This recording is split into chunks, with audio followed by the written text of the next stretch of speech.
الموضوع زاد عن حده وصار بده تدخُّل مدري مين. يا اخوان الآن 3 لاعبين مع أربيلوها على خلاف، سيبايوس، أسينسيو، وكارفاخال. شيلكم موضوع كارفاخال ما أبغى أحكي عنه لأني حبه ومعه حق. بس سيبايوس وأسينسيو ما الذي صنعتوه لريال مدريد؟ تشابي ألونسو، فالفيردي، وجود بيلغهام وفينيسيوس وغيره وغيراته، وبكره مورينيو طبعا، واكيد بكره فينيسيوس جونيور ما بده اياه مع جود بيلغهام مع مدري مين، واذا اجى كلوب برضه فلان. بدنا نحن حضانة أطفال ولا شو؟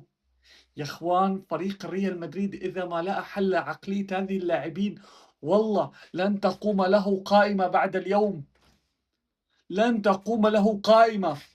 خذوها من يا ناس، يا ناس، ابتلينا بلاعبي فاشلين والله. السلام عليكم.